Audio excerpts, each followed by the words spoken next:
utilizando o Google Meet, porque ele facilita um pouco mais, né, a nossa interatividade, dá para a gente participar de uma maneira mais positiva, digamos assim, né? Então, a gente vai fazer a gravação da aula do mesmo modo que a gente vinha fazendo lá direto no canal, porque aí facilita para algum colega que depois quiser rever alguma coisa, para quem perder hoje, aí a partir de amanhã já vai estar disponível lá no canal, tá bom? O Alexandre, nosso aqui da secretaria, já colocou aí pedindo a colaboração só no sentido de microfone, né? Para a gente deixar os microfones, na medida do possível, fechados. A hora que vocês precisarem de fazer alguma intervenção, só vocês darem um sinalzinho que aí a gente abre e damos andamento, tá bom? Pessoal, então vamos lá, né? Nós vamos iniciar aí. O Alexandre já colocou para gravar aqui para nós.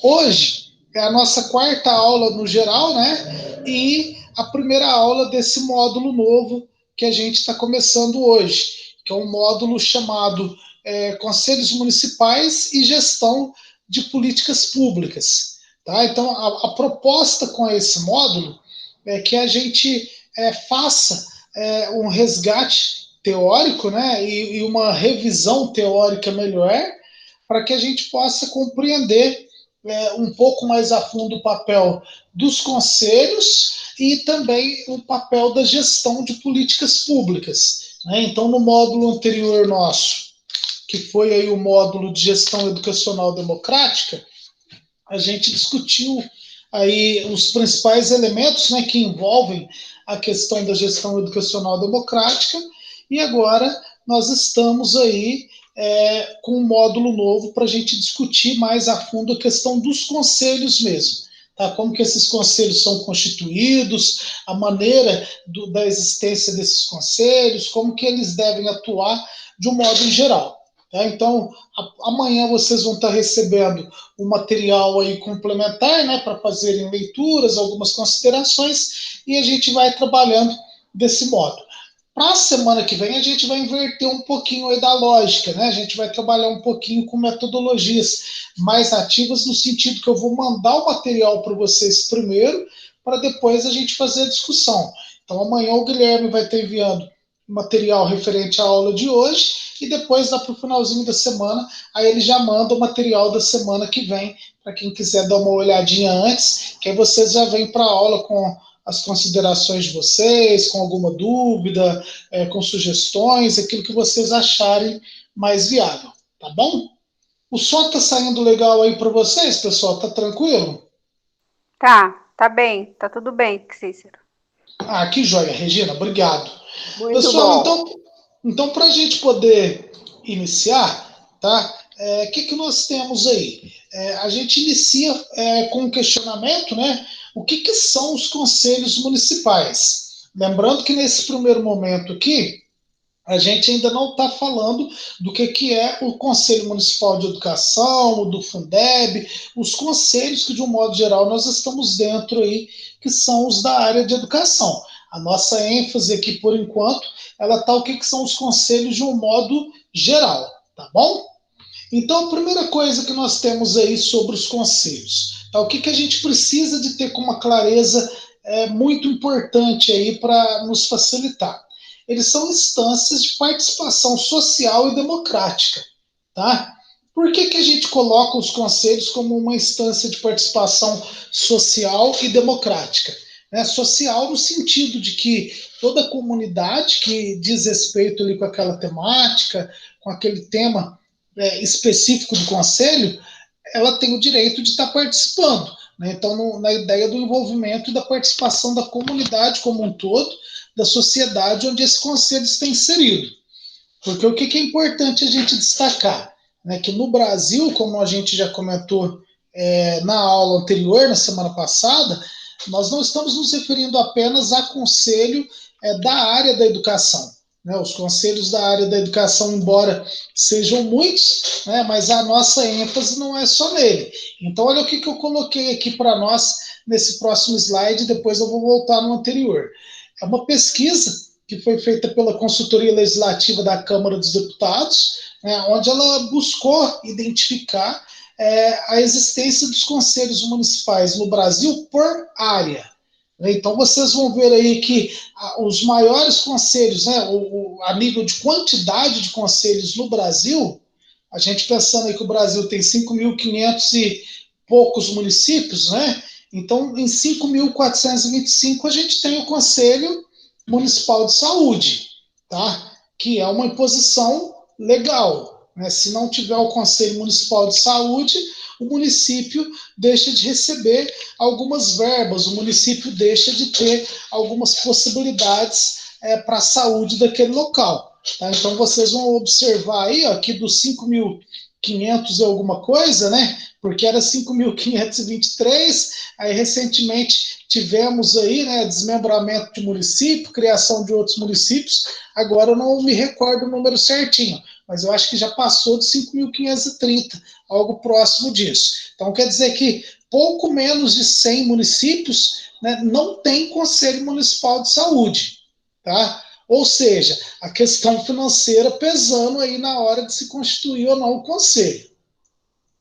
Do mesmo modo, mas já perdendo aí, né, cerca de 400 municípios deixando de ter o Conselho de Assistência Social, né? O Conselho de Assistência Social ele também tem uma certa imposição legal vinculada ao din-din, né, vinculada a recurso financeiro, e aí então, nesses municípios brasileiros, aí 5.036 municípios têm o Conselho de Assistência Social. Nos dados dessa pesquisa, a gente observa lá, e depois eu vou encaminhar isso com mais detalhes teóricos para vocês, que muitos municípios, a área da assistência social, às vezes está vinculada com outro conselho. Conselho da Cidadania e Assistência Social, Conselho do Desenvolvimento Social, embora eles tenham feito uma junção de nomes aí, né, tenham juntado os nomes que são correlatos, mas tem alguma coisa aí que ainda acabou escapando. Então, da saúde em relação à assistência social, já caiu cerca de 400. A hora que a gente vai para o Conselho da Educação, né, ou conselhos da área da educação, em cerca de 5.010 municípios já existem conselhos da área da educação. Ou seja, também é um número bem menor do que na área de saúde. Né? Também mais de 400 municípios já não possuem ele em relação aos da saúde. Embora hoje exista uma obrigatoriedade, né, exista uma obrigação legal em ter conselhos da área da educação, mas ainda tem município que não constituiu esses conselhos. Depois a gente vai ter aí, com relação aos conselhos do direito da criança e do adolescente, e aí é importante a gente destacar, né?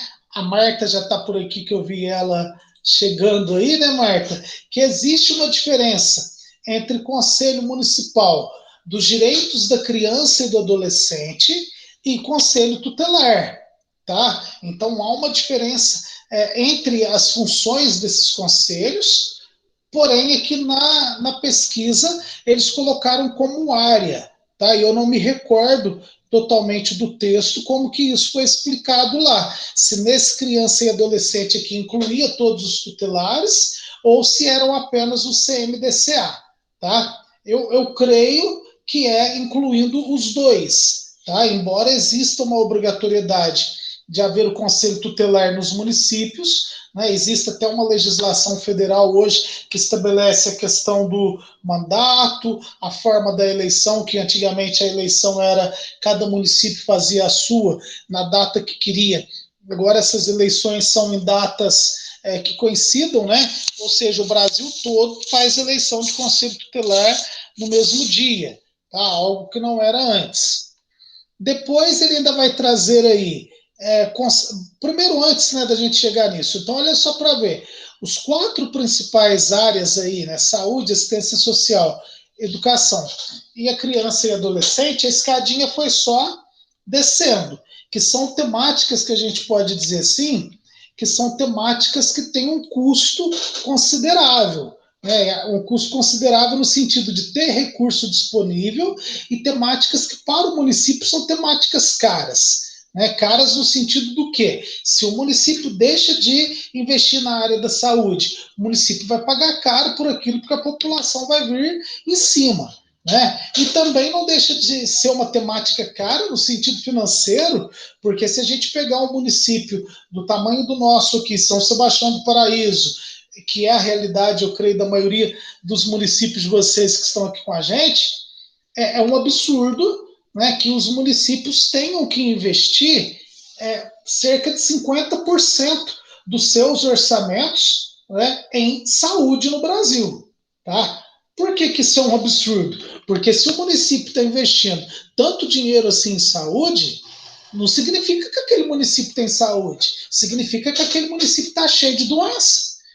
O processo é meio que inverso, porque se vamos pegar um município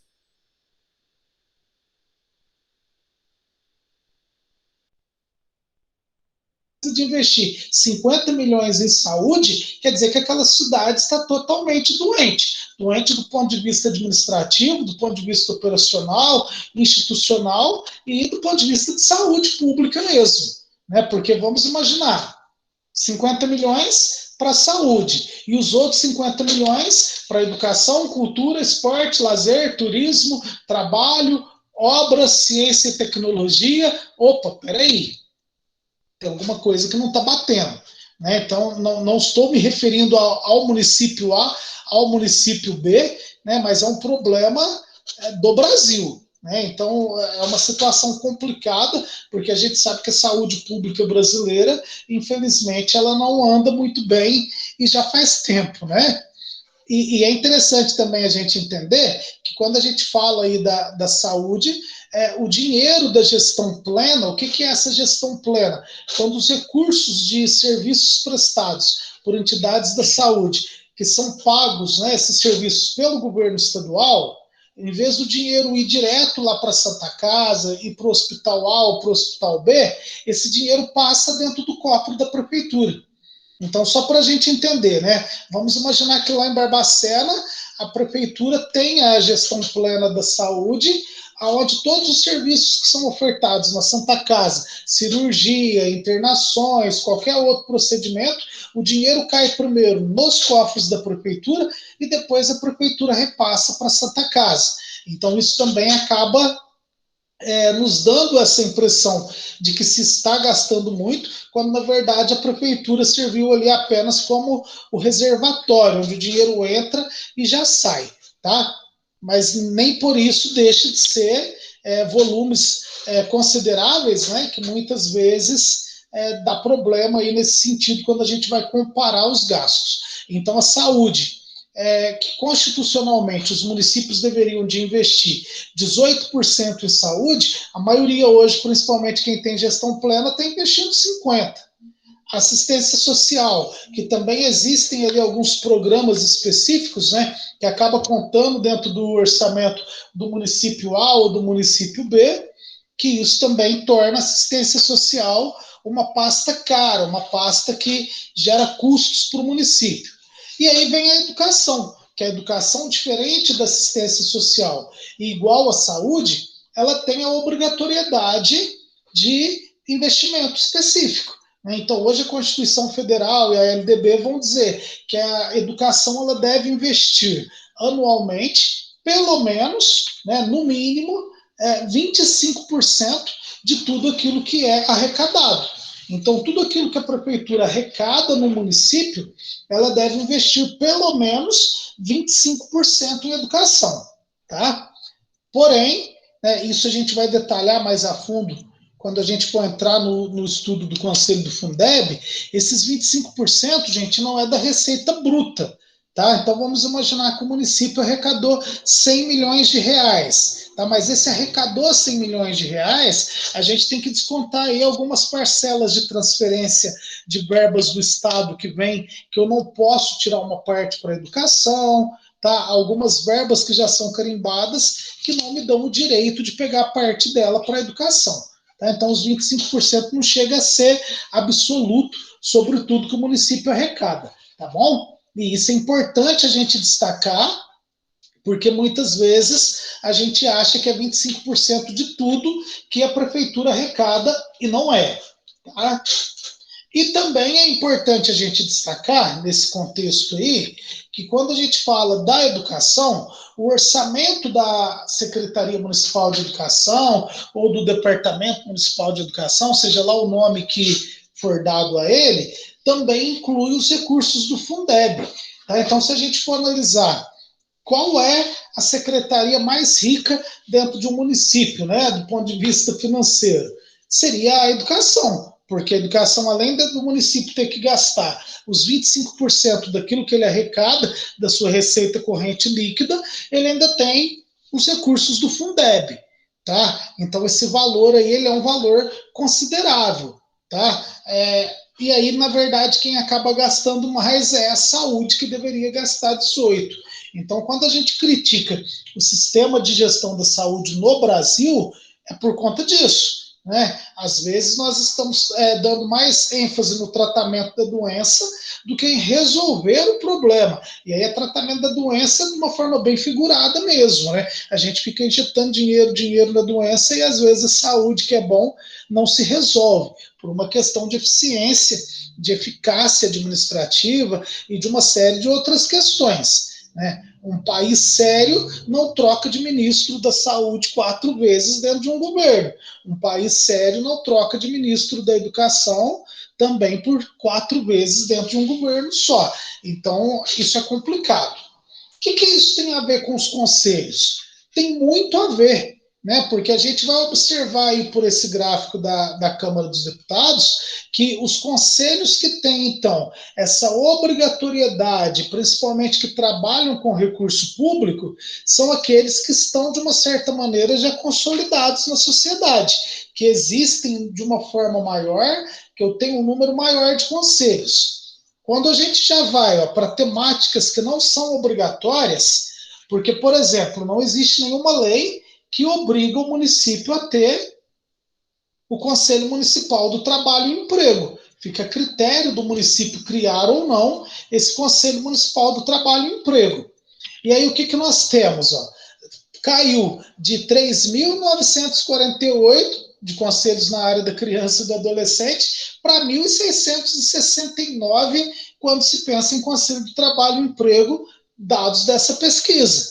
Ou seja, não tem tanta preocupação dos governantes em constituir conselhos para discutir política de trabalho e emprego, como tem das outras áreas. Quando a gente vai avançando para o meio ambiente, olha lá a quantidade de conselhos de meio ambiente que já caiu em relação ao da saúde. Quando a gente vai para o turismo, então, e a maioria desses municípios que tem conselho municipal de turismo são em regiões onde se explora o turismo de uma maneira mais efetiva, sobretudo litoral. Então, a região Nordeste e todo o litoral brasileiro, ele tem essa questão do turismo de uma forma mais consolidada e aí acaba tendo os conselhos. Depois, quando isso vai para a questão da habitação, Conselho Municipal de Habitação Popular, de Habitação de Fins Sociais e assim por diante, olha como que isso já caiu também. Já fica praticamente a metade do que a gente teria de turismo. Tá? E o que é mais importante para a população? Ela ter casa própria ou ela fazer turismo?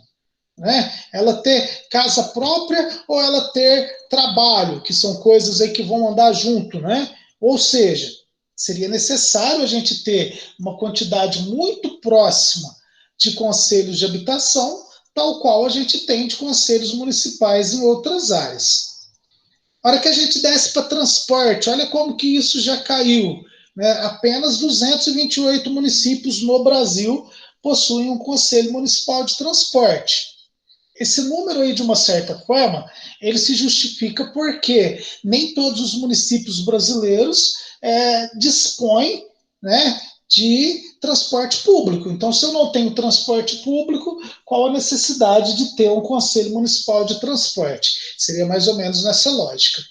E depois, por último aqui dos dados da pesquisa, o Conselho Municipal de Política Urbana, que seria aí relacionado com a área de planejamento e gestão urbana, com a área de urbanismo, definir aonde que podem ser abertos novos bairros, o que deve haver naqueles bairros, a maneira que eles devem estar estruturados e assim por diante.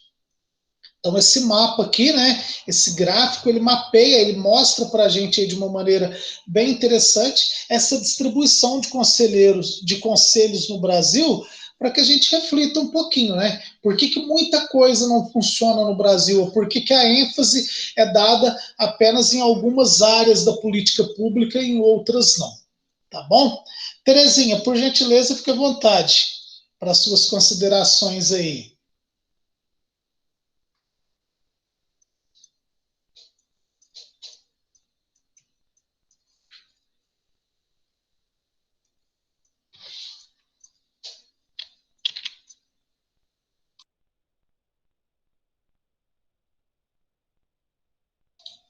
Terezinha, está me ouvindo? Se quiser fazer as suas considerações, pergunta, pode ficar à vontade.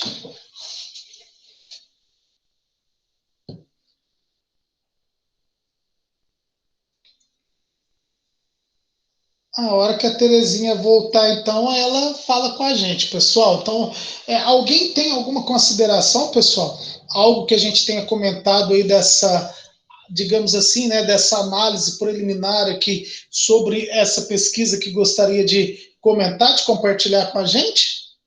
As impressões de vocês acerca disso?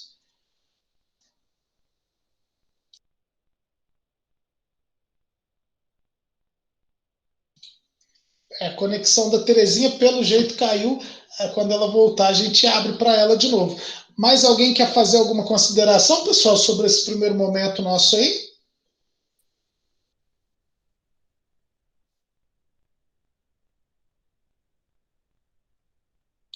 Nós queremos ouvir vocês, hein? É que por esse modelo agora é possível, que lá no YouTube não era possível a gente ouvir, né, André? Lá era só o tecladinho, agora aqui a gente pode ver, a gente pode falar, então fiquem à vontade para vocês participarem, que nós não somos donos da verdade, a intenção jamais foi essa, né? A intenção é realmente da gente socializar e abrir para que vocês possam contribuir e expor aí as impressões de vocês também. Tá bom? Quando quiserem, só levantar a mãozinha aí que a gente vai abrindo espaço.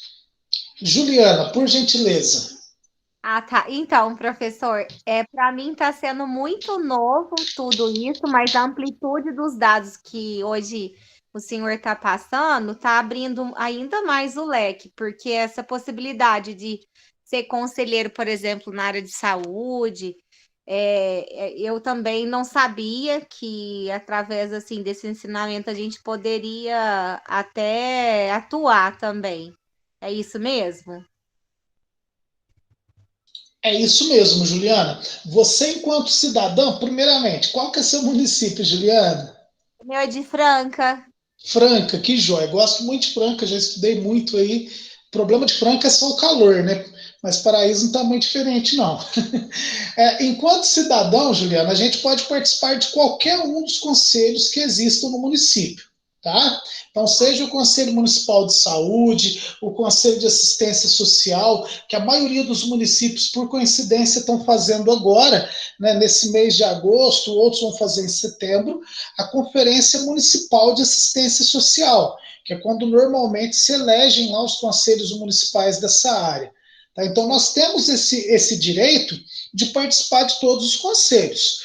Quando a gente fez a formatação aqui do curso, Juliana e demais colegas, a gente quis dar uma abrangência maior para vocês, para que não ficasse algo da gente discutir apenas educação.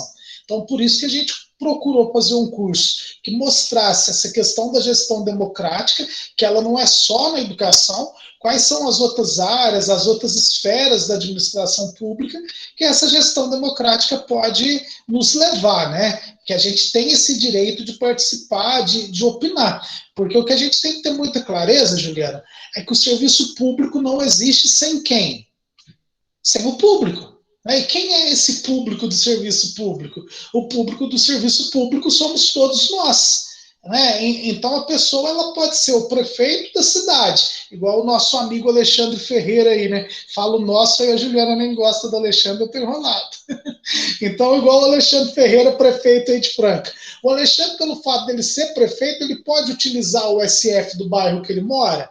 Pode. Da mesma forma, o dono do Savanhago, da mesma forma, o dono do posto Mário Roberto, o dono de qualquer empresa, ele tem o direito de utilizar o serviço público de saúde, porque o SUS ele não tem dentro ali da sua legislação uma exclusividade para as pessoas que tenham baixa renda, uma renda intermediária ou uma renda alta. É uma política pública universal, ou seja, que ela vai atender a todos. Então, qualquer um de nós podemos fazer parte desse conselho. E aí tem um outro, Juliana, que talvez muitos colegas não saibam, o conselho da própria USF, da Unidade de Saúde da Família, que alguns municípios usam o nome de ESF ou de UBS. Cada unidade de saúde ela tem também o seu conselho local, né, que é o que eles chamam de conselho local, ou conselho distrital de saúde, ou conselho regional de saúde, na ideia ali da micro-região que aquele conselho atende. Tá? Então, nós temos essa possibilidade de atuar em qualquer conselho aí que seja do nosso interesse enquanto cidadãos, ok? Mais alguém quer comentar alguma coisa, Juliana? É isso mesmo? Algo mais?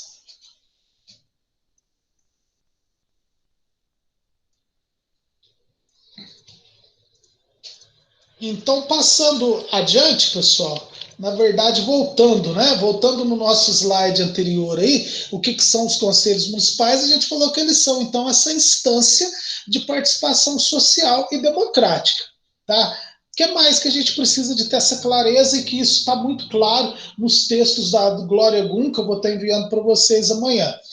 Não existe conselho se ele não for criado e estabelecido por uma lei da esfera do poder que o instituiu. Então, por exemplo, tá? Para ter o Conselho Municipal de Educação, tem que ter lá uma lei da prefeitura. Por que da prefeitura? Porque é municipal, criando o Conselho Municipal de Educação. Se for o Conselho Estadual, uma lei do Estado. Se for o Conselho Nacional de Educação, da mesma forma, do mesmo modo. Então, tem que ter uma lei que criou esse conselho, que instituiu o conselho, dizendo ali quais são, né, as prerrogativas do conselho, como que esse conselho deve ser estruturado, quem são os representantes que vão fazer parte ali, né, quais são os segmentos que serão representados, e assim por diante. Tá? Inclusive, pessoal, o que nós vamos fazer, né, para finalizar, né, depois finalizando esse módulo, que vai ser o segundo módulo nosso, vai ser uma atividade, né, uma tarefa teórica, que vocês até já podem ir procurando isso, onde vocês vão identificar duas leis de conselhos municipais dos seus municípios. A gente vai enviar esse escrito para vocês direitinho, essa orientação, e nós vamos analisar a lei de criação daqueles determinados conselhos e comparar com a prática, com aquilo que vocês conhecem no dia a dia. Tá? Então, é importante a gente conhecer essas leis, porque se eu não conheço qual que é a lei que criou o Conselho A ou o Conselho B, eu não tenho como cobrar uma participação nele se eu não conheço as regras, se eu não conheço as normas do Conselho de um modo geral. Tá? Então, para ser considerado Conselho Municipal, tem que ter lei que o criou. E aí tem um detalhe muito interessante, que para ele ser considerado um conselho municipal, na lei que o criou, que estabelece sua composição, deve ter membros tanto da comunidade, tá? Então do usuário lá da USF do Jardim Aeroporto, do usuário da USF lá do João 23, mas também representantes do poder público, do governo. Então, quem é que está representando o governo nesse conselho da USF aqui do Jardim Planalto? Ou da Vila Magnólia, lá em Monte Santo? Quem é que está representando a prefeitura nesse Conselho Municipal de Assistência Social de Bauru, nesse Conselho de Assistência à Criança e ao Adolescente lá de Barbacena? Tem que ter as pessoas, tanto da comunidade quanto os representantes do governo, tá? Por que tem que haver essa multiplicidade de pessoas e de interesses? Porque se não houver esse público dos conselhos diferentes, né, de segmentos diferentes, a gente cairia no que nós temos aí nessa próxima consideração que eu coloquei abaixo. Né? Os conselhos municipais, eles se diferem dos conselhos comunitários e dos conselhos de notáveis. né? Com certeza vocês já ouviram falar dos conselhos comunitários e dos conselhos de notáveis. Os conselhos comunitários, eles são numa lógica, né, de defender os interesses da comunidade, mas acaba ficando quase que só para eles mesmos. Então, o exemplo que a gente tem aí nessa configuração de conselhos comunitários seriam as associações de bairro, tá? Seriam as associações de uma determinada categoria profissional, de uma certa região da cidade, que eles se reúnem ali para debater, para trocar ideia, para trocar informações sobre o bairro, e depois eles podem até levar isso para o poder público. A diferença que nós vamos ter do Conselho Comunitário para o Conselho Municipal é que no Conselho Municipal eu já tenho poder público lá dentro. Então, em vez de ficar os moradores ali do Alto Bela Vista, em vez de ficar os moradores ali do centro da cidade discutindo uma situação apenas entre eles já vão discutir numa instância onde tenham os representantes do governo. E aí são esses representantes do governo que irão, então, encaminhar essas demandas dentro do governo. Tá? Então, olha para ver como que é interessante isso. E, às vezes, né, as pessoas são indicadas a participar como representante do governo sem saber desse papel que elas têm, né, que é um papel de levar para o governo aquilo que está acontecendo. Então, se é representante do governo, ele tem que levar para o governo as demandas que foram trazidas, né? Foram trazidas pelos demais segmentos. Tá? Então, é uma via de mão dupla, onde a comunidade vem e se posiciona, traz as suas demandas, traz aquilo que ela gostaria que fosse implementado, qual política pública que ela gostaria de ver efetivada, e os representantes do governo levam aquilo para o secretário, para a secretária, para o prefeito, para quem quer que seja ali o seu superior, o que o indicou para aquele conselho. Tá? Aí, diante disso, a gente pode se perguntar assim, mas para que eu preciso de um representante do governo no conselho? Não seria mais fácil, então, o prefeito vir participar do conselho, ou o secretário vir participar do conselho, e a gente já discutia isso direto? Poderia até ser, mas a Constituição Federal, né, ela deixa de uma forma muito clara que o regime de governo no Brasil, de uma forma em geral, e isso depois foi replicado na ideia dos conselhos municipais, é um modelo que nós temos da democracia indireta. Né? Indireta em qual sentido, em qual contexto? Onde eu escolho alguém e aquele alguém vai falar por mim. Né? Então, vamos imaginar que alguém de vocês votou no Sérgio Reis para deputado federal. Então, o que o Sérgio Reis está falando é o que você gostaria de falar, ou ele está falando em seu nome. Né? Porque você foi lá, apertou o botãozinho lá, né? Número 11111.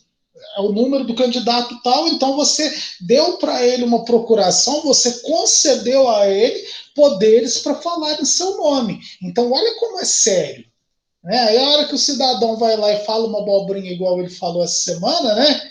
Aí depois fica deprimido, depois precisa de psicólogo, de psiquiatra, né? Mas na hora de ameaçar, na hora de falar que ia agredir, que ia invadir, não pensou em nada disso. E aí perdeu um monte de seguidores, perdeu um monte de companheiro que já estava com data marcada para gravar DVD, isso e aquilo outro, por conta de 5 minutos de bobeira. Então a democracia indireta ela tem muito disso. Quando você vai lá e designa para alguém resolver em seu nome, ela pode resolver tanto do ponto de vista positivo quanto do ponto de vista negativo. Ela não vai te consultar toda hora, porque vamos imaginar lá um camarada que teve 500 mil votos para deputado federal. Ele vai ter como ouvir as 500 mil pessoas que votaram nele? Ou vamos ser menos, né? Vamos pegar aqui em Paraíso que a gente tem vereador que foi eleito com 500 votos. Ele vai conseguir ouvir os 500 eleitores que votaram nele? Ou pode ser que algum dos municípios que tem colega aqui teve vereador eleito com 200 votos. Né? Tem um colega meu que foi eleito numa cidade aqui próxima com 100 votos.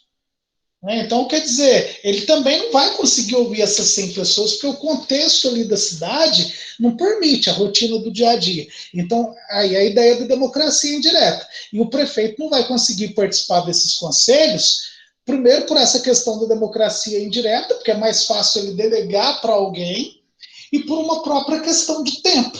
Vamos imaginar aí um município que tenha 10, 12 conselhos municipais e o prefeito fala, não, aqui eu vou fazer diferente, eu vou participar de todas as reuniões de conselho.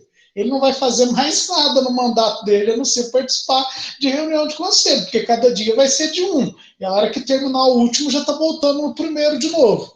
Então, por isso, a necessidade de termos representantes dos órgãos de governo que sejam representantes sérios, que entendam, né, o seu papel ali, que é um papel de discutir, de articular e levar para o governo aquilo que tem que ser feito, mas de uma maneira técnica e não de uma maneira pessoal, de uma maneira que seja com outros interesses e com outras visões, que a gente vai falar disso daqui a pouco.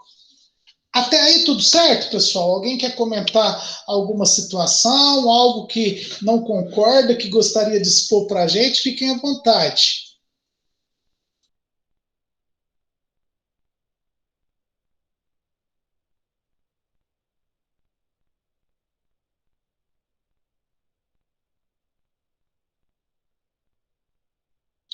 Pessoal, vocês estão muito quietinhos, né? Vocês não querem falar? A Andréia colocou ali no chat, se o Alexandre não me dá um toque aqui, eu não tinha visto. A Andréia está colocando lá que os representantes têm um papel de fundamental importância. Perfeitamente, Andréia, é isso mesmo. Né? Porque se nós estamos nessa ideia que a gente falou aí, né, da democracia representativa, nessa ideia de democracia indireta, quer dizer que eu não estou ali falando em meu nome. Eu estou falando em nome de uma categoria. Então você foi escolhida para ser representante do bairro Morumbi, tá? Nas discussões que vai ter na prefeitura. Então você não está falando apenas em seu nome, você está falando em nome da população toda. A Neida foi escolhida pela rua dela para poder opinar sobre um asfaltamento que vai ter na rua. Né? A Sandra foi convidada a ser representante para defender os direitos da categoria de professores ou da categoria de coordenadores. A gente não está falando ali a Sandra, pessoa física, a Neida, pessoa física, a Andréia, pessoa física. É o mesmo exemplo que a gente deu do Sérgio Reis. Vocês estão ali como representantes de um grupo.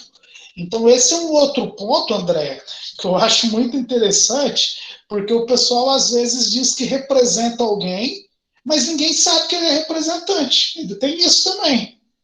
Né? A semana passada eu vi um cidadão que foi na tribuna de uma Câmara de uma cidade aí, que ele disse que ele é presidente de uma associação de moradores da cidade já faz 78 anos.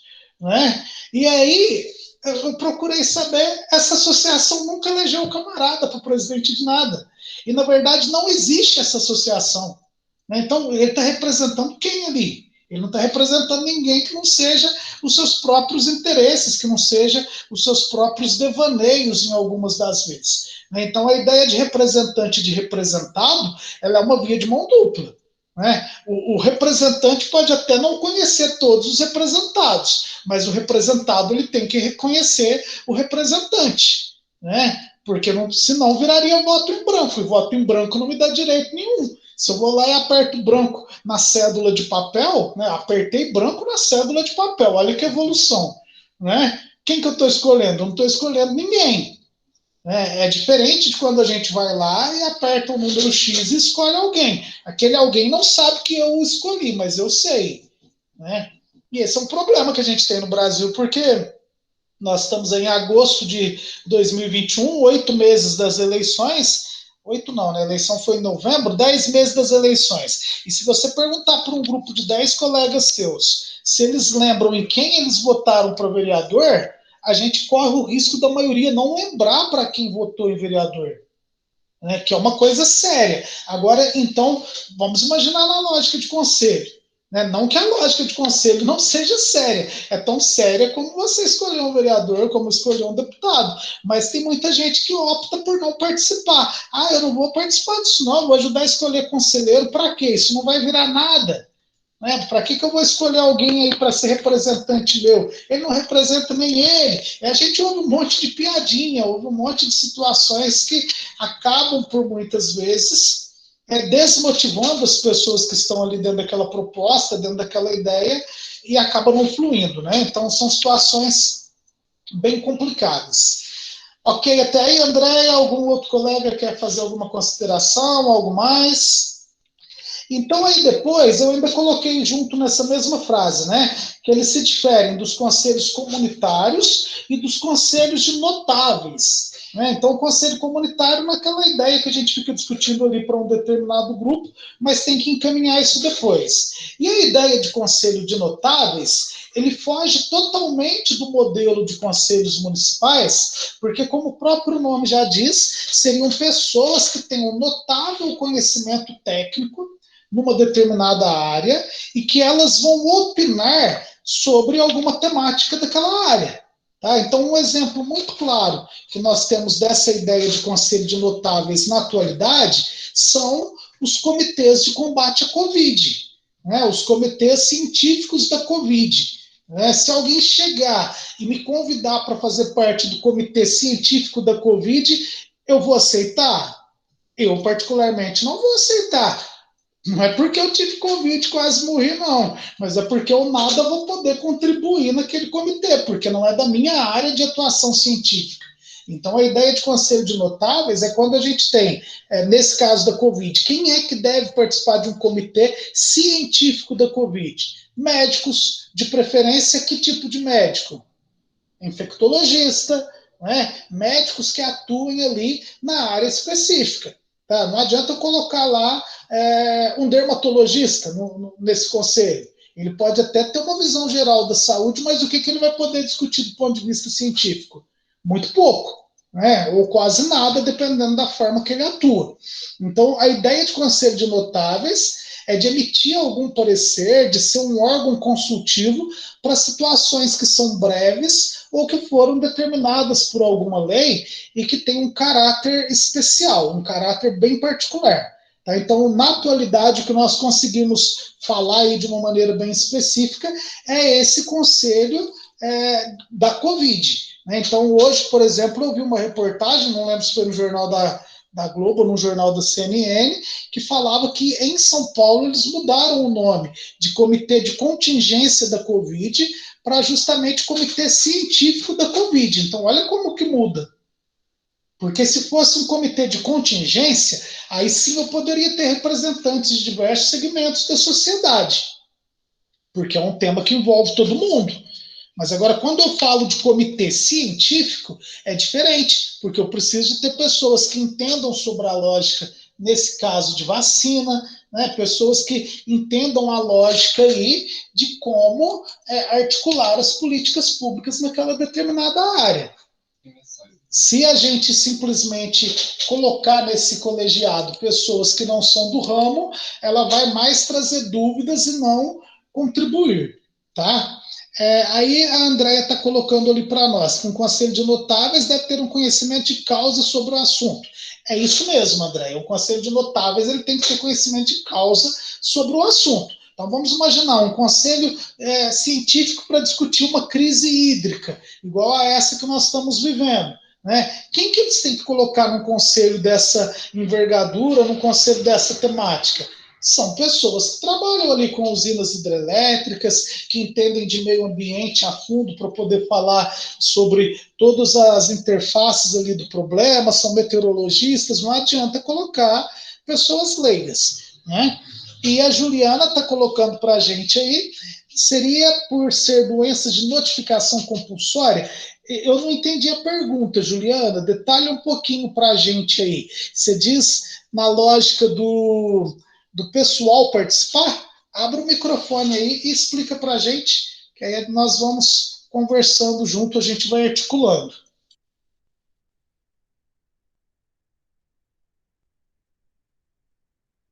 Ô Cícero, então, não, porque pelo que eu estava entendendo, por exemplo, os conselhos de notáveis, aí a palavra me chamou atenção, porque você especificou a pandemia, né? Que, por exemplo, assim, por ser doenças de notificação compulsória, Então, por exemplo, assim, seria quem realmente entendesse da doença para poder ser um conselheiro, é isso que você está falando? Isso mesmo, Juliana, do ponto de vista técnico, sim. Tá? Porque é a situação que eu dei o exemplo lá do dermatologista. Né? Vamos pensar um dermatologista que é o melhor dermatologista da cidade, mas o que, que ele entende de virologia? O que, que ele entende de epidemiologia? O que, que ele entende de infectologia?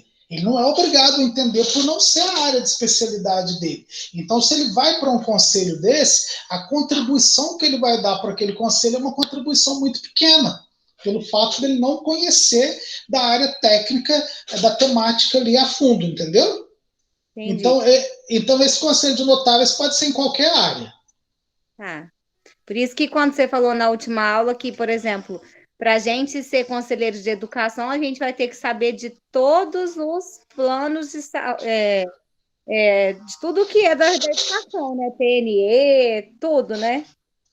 Eu até vou dizer assim, Juliana, tá? Porque a gente falar tudo e daqui a pouco vai haver renúncia em massa dos conselhos e vocês vão jogar a culpa em cima de mim. Né? Vão falar assim, nossa, você falou que eu tenho que saber de tudo. Saber de tudo a gente nunca sabe. Né? Principalmente na área da educação, que é uma área assim que cada dia surge uma coisa diferente, né? Mas pelo menos, Juliana, a gente tem que ter um domínio melhor das situações. Eu não posso entrar no Conselho Municipal de Educação sem saber que o meu município tem um plano municipal de educação. Compreende essa importância?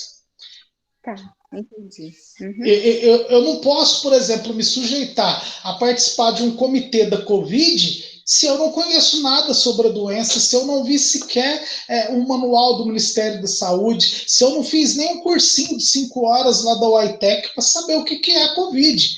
O que eu conheço de Covid eu ouvi falar pelo jornal, pela televisão.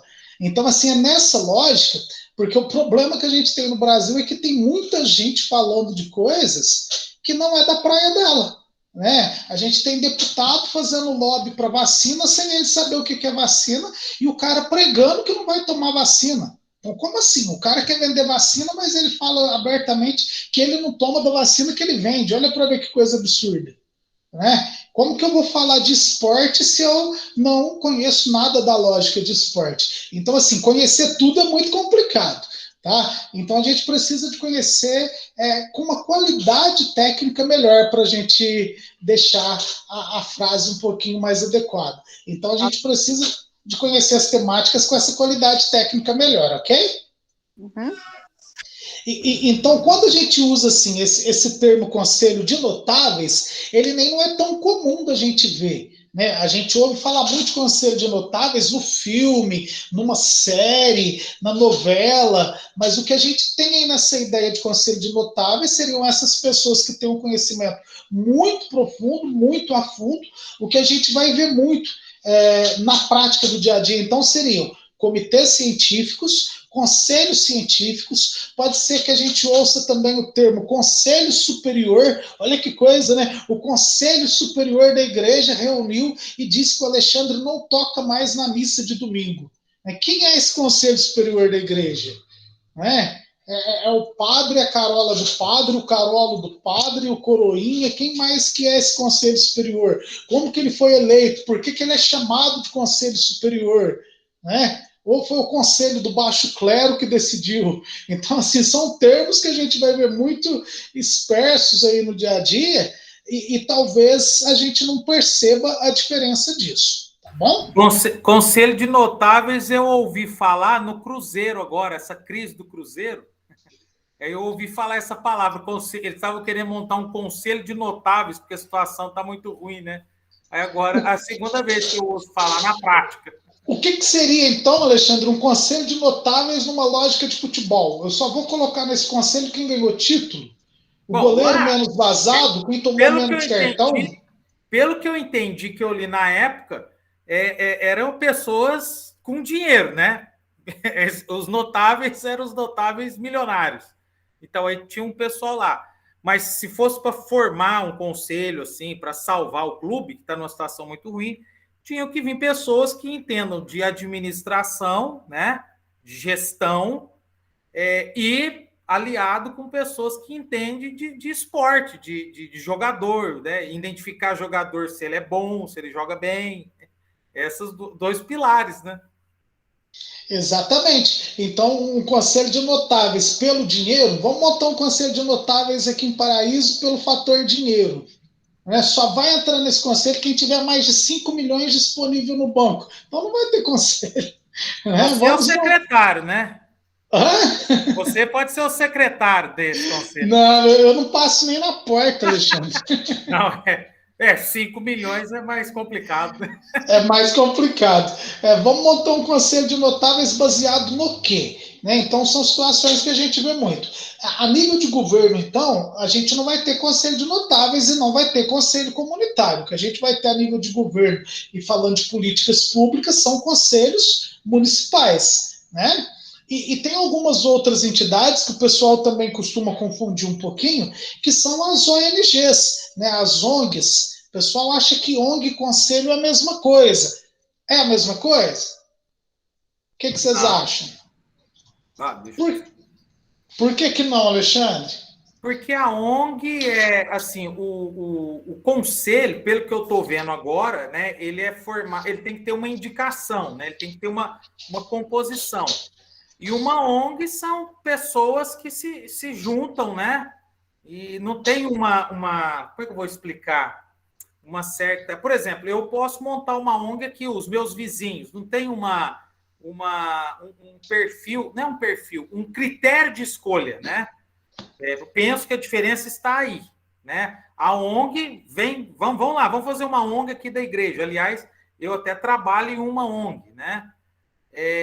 E o conselho não, o conselho ele tem um critério de escolha, né? Tem que ter uma indicação, pelo menos eu vejo assim. Mas na ONG, ela também pode ter um critério de escolha. Tá? Na ONG eu posso estabelecer lá, por exemplo, então, né? Eu vou criar uma entidade aqui na área musical, igual você tem aí, vocês trabalham.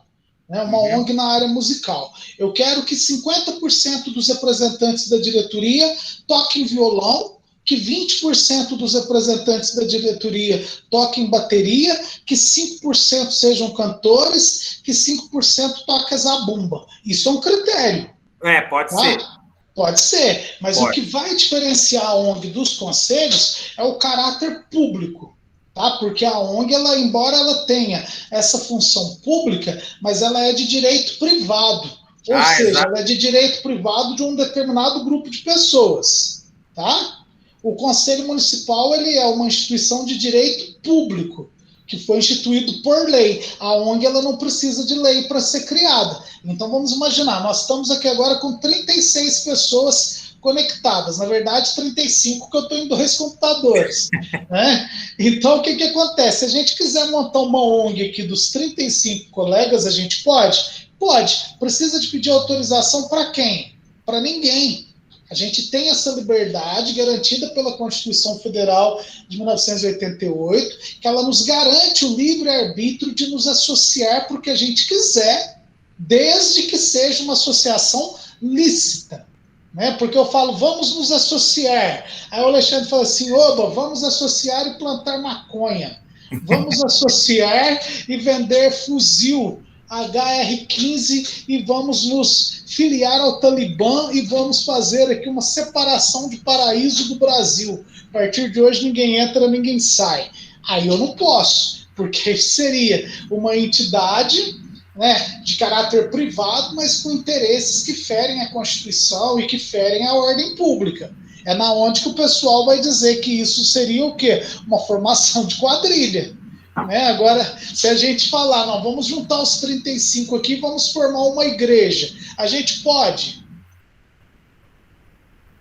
Podemos formar uma igreja com nós 35 que estamos aqui? Ou a gente precisa do aval do bispo?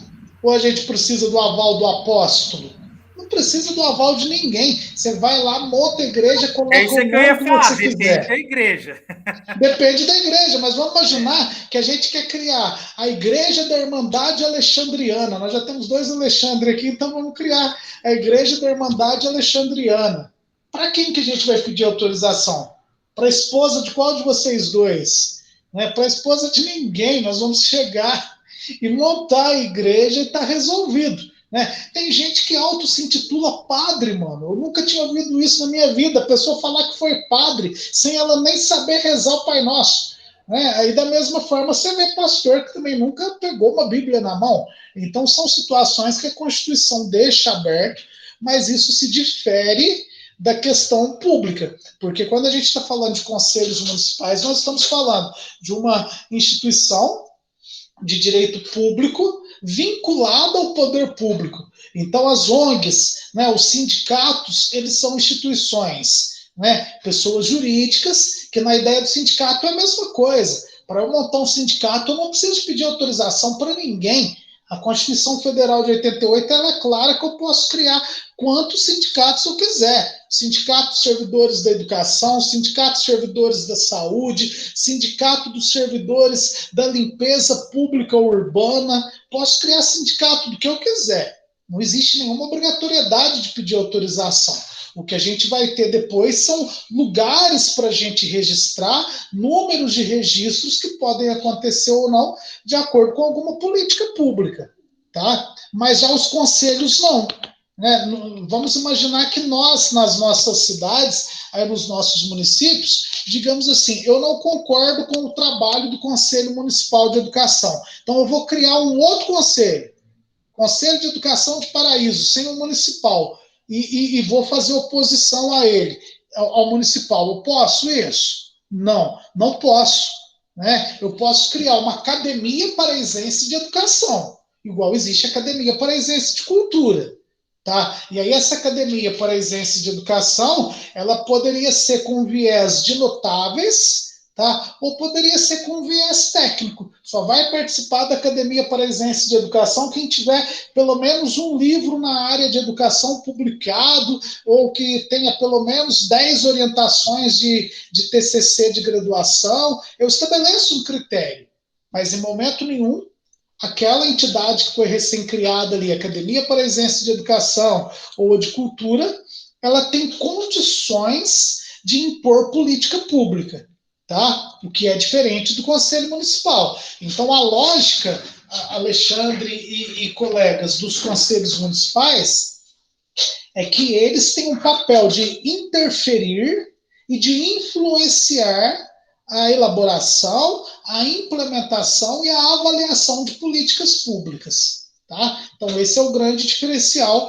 dos conselhos municipais em relação aos comunitários, em relação aí aos conselhos de notáveis e até mesmo em relação às ONGs. Tá? Essa é a grande diferença que nós vamos ter aí, ok? Aí a Andréia colocou aqui para a gente também. Eu não sei porque a Andréia está com vergonha de abrir esse microfone, Andréia. Ela está dizendo ali que o Conselho Municipal necessita de leis, sendo de caráter geral, e as ONGs são de caráter particular. Vamos só trocar aí, Andréia, a palavrinha caráter geral por caráter público. Tá? Então, os conselhos de caráter público, as ONGs de caráter particular, sim. Tá? Embora elas sejam ONGs relacionadas a um determinado tema, a um determinado recorte da sociedade, mas a gente vai falar que é particular porque é da particularidade daquele grupo e não do contexto coletivo.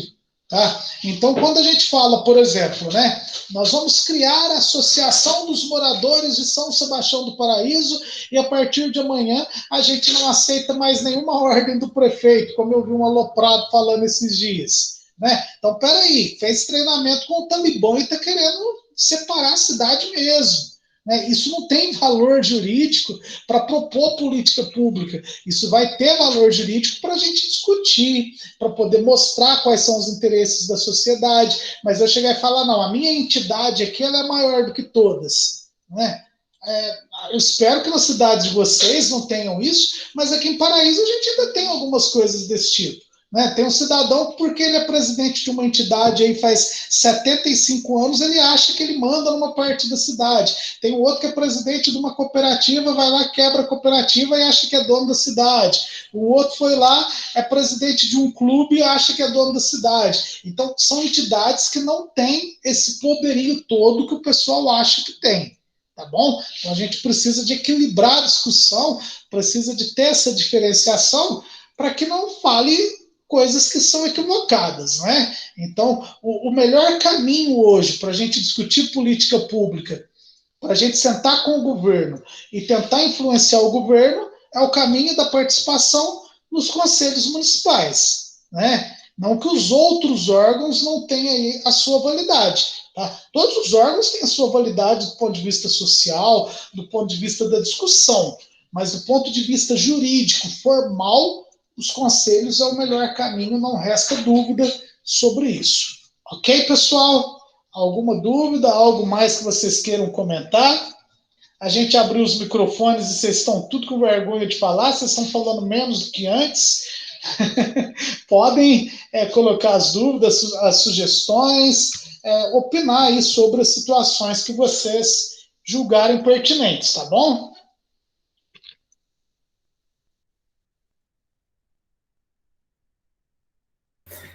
Ainda que a ONG ela tenha esse caráter privado, tem a legislação, então tem que o estatuto ele tem que obedecer algumas regras, né? Então, por exemplo, o critério de eleição tem que ter uma eleição só seguindo o que é. Então, tem algumas coisas que, mesmo que a pessoa queira, ele tem que seguir alguns parâmetros. Não necessariamente, Alexandre, tá? Porque eu conheço um senhor, não vamos dar nome, e nem é daqui de Paraíso, é de uma outra cidade, né? Eu conheço um senhor que é presidente de uma entidade de comerciante e que toda vez que está para vencer o mandato dele, ele vai lá e muda o estatuto, né? Tipo, vamos dizer quem aí, tipo Fidel Castro, né? Mais ou menos igual aquele rapaz Maduro lá da Venezuela. Né? Toda vez que está vencendo o mandato do Maduro, o que o Maduro faz? Ele vai lá e muda a Constituição, dando a ele o direito de mais um mandato. Aí o pessoal fala assim, não, é o último mandato do Maduro. Aí a hora que está quase acabando, o que o Maduro faz? Vai lá e muda a Constituição de novo e coloca mais um mandato. Com entidades não é diferente, tá? Porque o estatuto ele tem um padrão do que eu devo constar naquele estatuto. Tá? A forma de eleição, quem são os eleitores, quem são as pessoas que têm o direito de se candidatar, que isso também faz parte do regimento do Conselho Municipal. Tá? Todo Conselho Municipal ele tem que ter um regimento, e é nesse regimento que vai estar regras de caráter jurídico muito próximo, Alexandre, do que seria o estatuto no caso das ONGs. Tá? Então, na ideia de ONG, das organizações não governamentais, a gente tem o estatuto. Na ideia dos conselhos, a gente tem o regimento interno. Mas a finalidade desses dois documentos ela é muito próxima, é muito parecida. Eles devem ter aí a sua validade perante aos órgãos que os instituíram, né? No caso dos conselhos municipais, um regimento de conselho municipal ele tem que ser aprovado por decreto. Tá? Então, quando você faz um regimento do Conselho Municipal do Fundeb, do Conselho Municipal de Educação, o prefeito ou prefeita tem que ir lá e validar aquilo através de um decreto. Ou seja, a partir daquele momento, aquilo ali virou uma norma legal. Tá? No caso do estatuto da ONG, no estatuto da entidade, quando você vai lá, faz o estatuto, você registra aquele estatuto num órgão de caráter público, que no caso é o cartório. O cartório de registro de pessoas jurídicas, não é qualquer cartório, tá? Não é cartório de notas onde a gente vai lá para autenticar documento. Esse é um cartório que só registra documento de pessoas jurídicas, de entidades, de sindicatos e por aí vai. Tá? A partir do momento que a gente publica aquilo no cartório, aquela entidade, aquele órgão passa a ter uma publicidade maior. Tá? Por que são exigidos esses registros nos casos das ONGs? Por alguns motivos, dentre eles o financiamento público. Tá? Porque vamos imaginar que a gente tenha lá uma entidade que trabalhe com educação de crianças. Vamos ter o exemplo aí da APAE. A APAE ela não é pública. A APAE ela é uma entidade privada, Associação de Pais e Amigos do Excepcional. Então, a APAE, como entidade privada, ela tem um convênio com o poder público, seja ele público estadual, municipal, federal, que ele vai fazer aportes de recursos a essa entidade. Tá? Então, aí essa entidade ela recebe lá o dinheiro através do convênio, o termo jurídico que for, e ela vai aplicar aquele dinheiro de acordo com o que foi planejado para ela. O Culturarte do Alexandre Cavaleiro pode fazer uma parceria com a prefeitura e recebê-la da prefeitura 25 milhões de reais por ano para poder promover eventos, para poder promover formação na área musical, para poder ter teatro, isso e aquilo outro. E aí, no final, ele vai ter que ir lá e prestar contas. Exatamente. Né? Então, as entidades se diferenciam nesse sentido. Já os conselhos, não. Os conselhos, ele não recebe dinheiro, Alexandre. Tá? O Conselho Municipal ele não vai ter acesso a recurso público.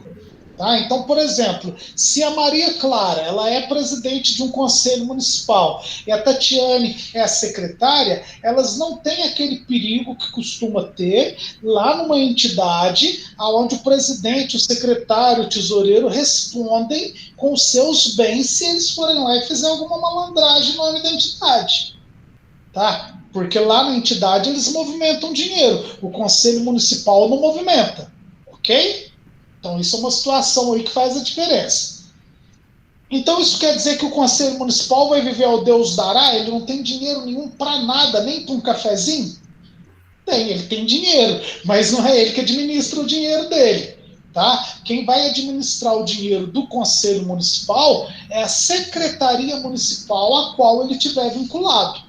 E aí o Conselho, através dos documentos legais, dos documentos formais, ele solicita à Secretaria recurso para o presidente fazer um curso, ele solicita recurso para poder comprar um armário, para poder comprar algum material de consumo dele, e a Secretaria disponibilizaria ou não, tá bom? Neida, por gentileza. Cícero, eu tenho assim, conhecimento, né, de o Conselho Municipal do Idoso, ele consegue doações do pessoal, principalmente assim, das empresas, né, para deduzir imposto de renda, e esse dinheiro administra a Secretaria de Ação Social, mas eles conseguem assim, angariar, né, conseguir que o pessoal doe dinheiro para o Conselho Municipal do Idoso. Isso pode ser feito com os outros conselhos também? Pode sim, Neida. Isso pode, na verdade, até é feito. Só que é um processo um pouquinho complicado, porque o que ocorre? Quando a gente fala nessa questão de abater em impostos, né, que é o caso do Conselho do Idoso, o Conselho dos Direitos da Criança e do Adolescente, já tem que ser previsto quando o governo vai enviar o orçamento para a Câmara, o orçamento, por exemplo, estamos em 2021, a Prefeitura já está fazendo o orçamento de 2022. Então, a Prefeitura tem que prever que ela vai receber doações das empresas ou das pessoas físicas que serão para o Conselho do Idoso. Porque senão, quando essa doação chegar, ela não teria um lugar na ficha orçamentária, né, ali dentro do orçamento, para ela ser recebida, digamos assim. Tá? Então, ele pode receber, mas já tem que ter essa previsão orçamentária. Entendi. E até um pouquinho mais do que isso, Neida, além de ter essa previsão orçamentária, na lei que criou o Conselho, ela tem que estabelecer isso. Se ele vai poder receber doações, se essas doações vão ser em espécie, se elas podem ser através de utensílios, de objetos, como que seria? Porque se não tiver estabelecido na lei, o Conselho, digamos assim, que ele estaria atravessando o papel da Secretaria e tentando fazer o que seria a função dela, entendeu? Sim, ok. Mas obrigada. Possível tá? Porque, por exemplo, o Conselho Municipal dos Direitos da Criança e do Adolescente, normalmente ele recebe emenda parlamentar para poder comprar algum veículo, para poder destinar através do Conselho para alguma entidade, né? Mas isso tudo tem que ter essa previsão legal. Então, assim, a gente pode dizer que na lógica de conselho, tudo que a gente pretende fazer tem que estar com essa previsão legal. Se não tiver previsto ali na legislação que criou o órgão, vai dar problema depois, tá? E foi importante, Ney, dessa colocação sua, porque às vezes a gente acha assim, não, eu aqui enquanto conselho, eu estou vendo que a escola está passando por essa necessidade, assim, a escola está sem bebedouro, a escola está sem televisão, e o conselho vai fazer uma arrecadação disso. O conselho pode até provocar as pessoas para fazer a doação, mas se ele receber, a doação seria dele. Tá? Então vamos imaginar que você, Neida, está doando uma televisão para o conselho passar para a escola. Então por que não você pega essa televisão e já leva direto na escola e ela tem que vir via conselho, entendeu? Sim. Então, assim, são situações que são complexas e quando elas acontecem acaba gerando um pouquinho daquela ciumeira entre conselho e secretaria, entre conselho e algum outro órgão, porque isso pode dar alguma conotação diferente, né? Mas nada impede do conselho estimular as pessoas a doarem. É que existem algumas áreas, como é a área do esporte, a área da cultura, a área da criança, do idoso, que ela tem essa questão do ICMS cultural, por exemplo, do ICMS esportivo. Por que seria que eles têm essa questão? Justamente, né, porque eles são os primos pobres da brincadeira, digamos assim. Você tem lá 50% do orçamento para saúde. E quanto que você tem para cultura? E quanto que você tem para o esporte? Então, um mecanismo que o legislador encontrou foi de possibilitar essas doações, essas isenções de imposto, para poder injetar dinheiro em algumas secretarias, em algumas temáticas, né? Então, assim, na minha concepção, isso é muito complicado, porque basicamente a gente acaba pagando muita coisa duas vezes, né? Eu já pago o imposto. Aí, se eu quero ajudar o idoso, eu ainda tenho que ir lá ou fazer a doação ou fazer a isenção de mais uma parte do imposto, né? Então, assim, tem muita coisa no Brasil que é complicado, né? Não é só uma, não. A gente paga muita coisa mais de uma vez. Mais de uma vez, mas mais de 3, de 4, de 5 vezes. Porque o problema do Brasil é justamente a bitributação. Né? A gente só vai ter um país mais justo nessa questão financeira o dia que a gente tiver um imposto único. Né? Porque vamos imaginar, você trabalhador, todo mundo aqui, a maioria, né? A maioria de nós aqui presentes somos da área da educação e hoje com essa bendita lei do imposto de renda, se você tiver uma renda mediana de professor público, você já é refém do imposto de renda. Ele já vem, já te dá uma facada e já desconta uma parte todo mês. Que seja R$100 que ele te descontar todo mês, no final do ano isso já foi R$1.200. Aí a hora que você vai fazer a declaração de imposto de renda, aqueles 1.200 não foi o suficiente, ele ainda vai gerar mais um valor para você pagar. Se fosse isso, mas se fosse só isso, Neida, eu ficava quieto. O problema não é esse. O problema é que se eu entrar ali no mercado da esquina e comprar 2 Danones, igual eu comprei agora na hora do intervalo, naquele Danone eu estou pagando imposto. Se eu sair daqui da secretaria, passar ali no posto e colocar R$10 de combustível no meu carro, eu não vou estar colocando R$10 de combustível. Eu vou estar colocando 5, porque os outros 5 é imposto. Então eu já fui tributado na renda, no momento que eu estou ganhando o meu rendimento, e agora eu sou tributado de novo no consumo. Isso é uma coisa ridícula. Né? Porque você paga na hora que você recebe e depois para gastar você paga de novo. Então a gente faz papel de palhaço, né? É um negócio que me deixa indignado, porque se a gente for analisar tudo que a gente paga já na fonte, que já é descontado, imposto de renda, INSS e tudo mais, e depois o que eu ainda vou pagar de novo no mercado, é uma coisa absurda. Eu não sei quem é que foi que criou a lei, e eu também não sei se eu agradeço ou se eu xingo. Né? Porque enquanto a gente não sabe, dói menos, dizem, né? E dói menos mesmo quando a gente não sabe de algumas coisas. De que lei que eu estou me referindo? Antes a gente ia no mercado e comprava alguma coisa, a gente não sabia quanto que a gente estava pagando de imposto. Ninguém sabia. Foi criada uma lei, se não me engano, no início dos anos 2000, não vou lembrar agora quem foi, mas a gente pode pesquisar aí que é fácil. Se você entra no mercado hoje, comprou lá então R$10, emitiu o cupom fiscal, o que já vem escrito lá no cupom fiscal? Quanto que daqueles R$10 é imposto. Então, se você juntar as notinhas suas os seus cupons fiscais de uma semana inteira e calcular aquilo no sábado, você vai ver quanto de dinheiro que você pagou de imposto. 2012? Então, é uma lei de 2012 que ela trouxe essa clareza aí para a gente saber quanto que a gente paga de tributos. E aí, como a Andréia está colocando, é uma coisa absurda, né? Você paga, você compra o carro zero. Você É o paga impostômetro. É o impostômetro. Você compra o carro zero, você paga o imposto naquele carro. Aí, para você ficar com o carro, criaram o tal do IPVA, Imposto de Propriedade do Veículo Automotor. Peraí, eu já não paguei isso lá na hora que eu comprei o carro?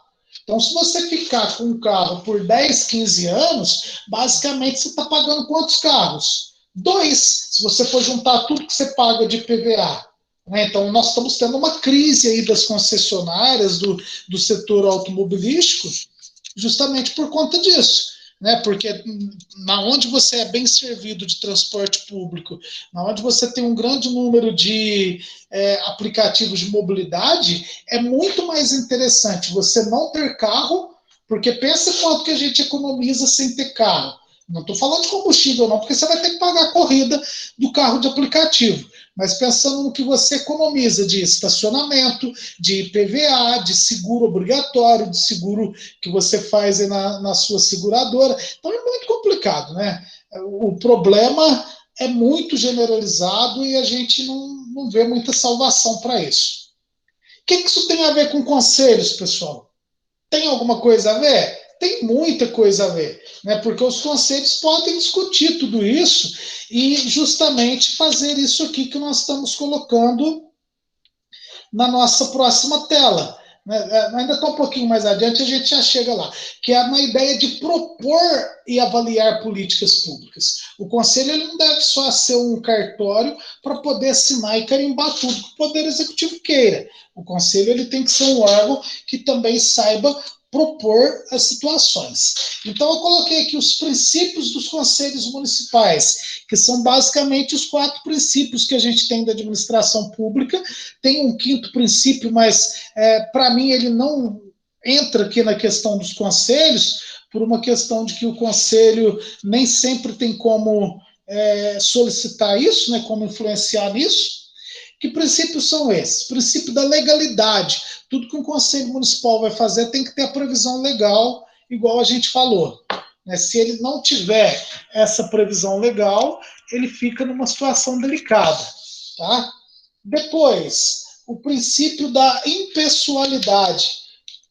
Ou seja, o conselho municipal ele tem que estar baseado na impessoalidade dos seus atos. Ele não pode levar a coisa para o lado pessoal. E isso é um problema gravíssimo que a gente tem na administração pública, porque as pessoas acham que quando você fala A ou você fala B, quando você opina, você está sendo contra a pessoa, contra o mandatário, né, do poder ali, a pessoa que está no poder no momento, que você está sendo contra a ideia dele. E não é isso. A discussão não é pessoas, a discussão é ideias, a discussão é projetos, a discussão é governo. Então a gente não pode levar para o lado pessoal, seja nesse sentido, né, claro, de levar para o lado pessoal, mas é a impessoalidade também no caráter do quê? A impessoalidade no caráter de respeitar as normas que são para todos. Não é? Eu não posso chegar na Marcele, que está organizando lá um concurso na cidade dela, e dizer para ela assim, ô Marcele, a gente é amiga, faz tempo, passa para mim lá o que vai cair no concurso, me passa lá algumas questões, né? Ou dizer para ela, não, Marcele, eu sei que o prazo de inscrições para o processo seletivo acabou ontem, mas como eu sou amiga da prefeita, a prefeita falou que é para você fazer a minha inscrição hoje. Isso não é caráter da impessoalidade. A impessoalidade é que a mesma regra, a mesma norma é para todos. Eu não posso ter regras que se apliquem apenas a alguns para que eles tirem vantagem, para que tirem algum benefício disso. Então é isso que o princípio da impessoalidade visa e vocês farão a leitura desse material depois. Na sequência, o próximo princípio aí, o princípio da moralidade. Né? Será que aquilo que eu vou realizar, aquilo que nós estamos nos propondo a fazer é moral? Será que isso não vai desagradar alguém no seu contexto ético? Será que isso não vai ferir algum código de ética? Não vai fazer mal para alguém? Porque tem coisa que até é legal, né? Mas não é moral, tá? É legal, mas não é moral, né? Como diria o apóstolo Paulo, tá? Tudo é lícito, mas nem tudo me convém. Tem coisa que está escrito na lei, mas será que se eu for fazer daquela maneira ali, tá? É a mesma situação da Ana Cláudia querer caçar a diretora da escola dela, porque a diretora chamou a atenção dela, porque ela chegou atrasada uma semana inteira. Então, ela levou para o lado pessoal, ela quer entrar com um pedido de cassação da diretora, que ela até poderia ser, que em algum instrumento previsse isso, mas é moral ela fazer daquela maneira? Né? Qualquer semelhança com uma situação que nós estamos vendo aí a nível de Brasil é mera coincidência. Tá? Não é nada pessoal da nossa parte com ninguém. Então, a situação às vezes a situação, o fato está escrito na lei, mas ele não é da maneira adequada, não vai gerar um moralismo aquilo ali. O princípio da publicidade, ele é no sentido de tornar públicas as informações que a gente tem enquanto conselheiros, que a gente já comentou isso em outro momento. Eu, enquanto conselheiro, estou guardando essa informação para quem? Para mim, ou estou passando ela para os meus pares, para o pessoal que eu represento do segmento A ou do segmento B? As atas desse conselho, elas são publicadas onde? Para que as pessoas conheçam e saibam o que está acontecendo.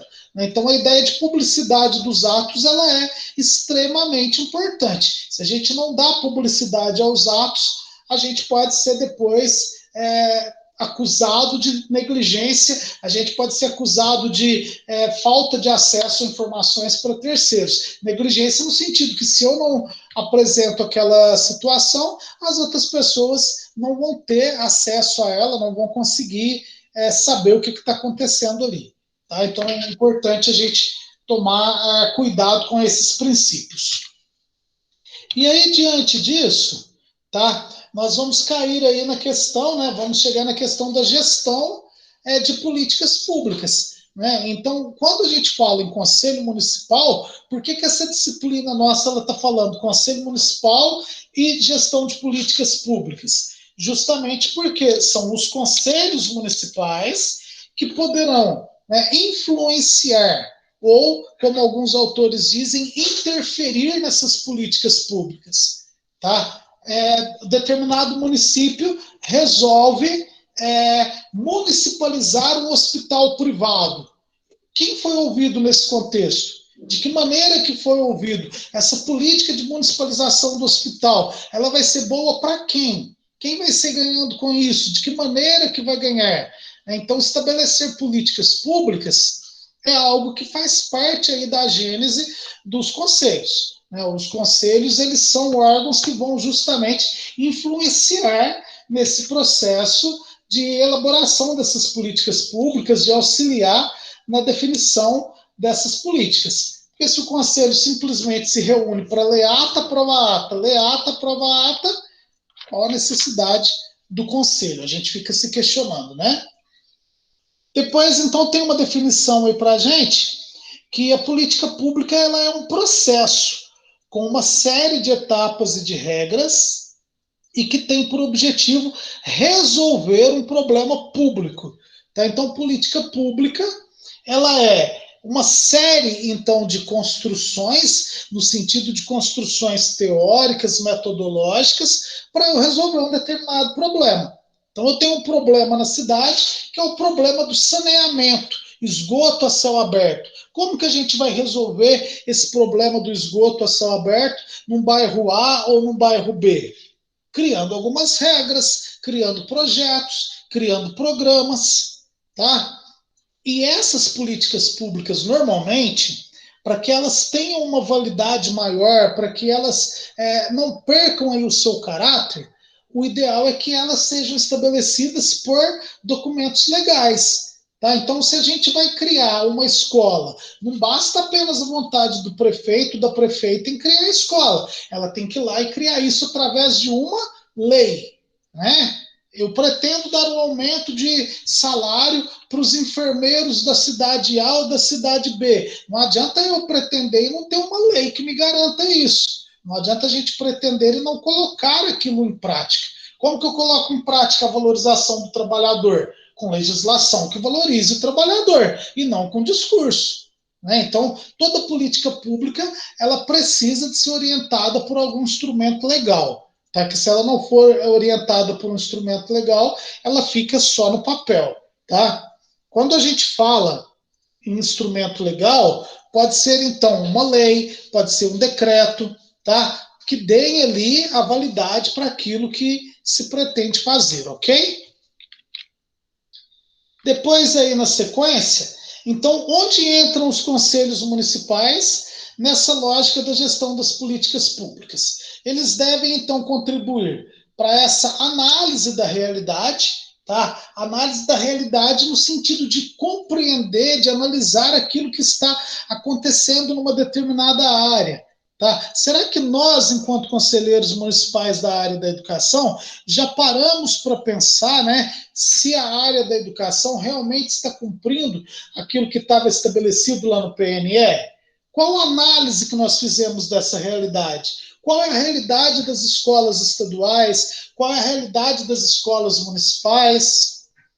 Qual é a realidade da merenda escolar, a realidade da aplicação dos recursos do Fundeb? Então, isso cabe ao Conselho. O Conselho ele tem que analisar essa realidade, ou seja, é ele fazendo uma avaliação da temática onde ele atua.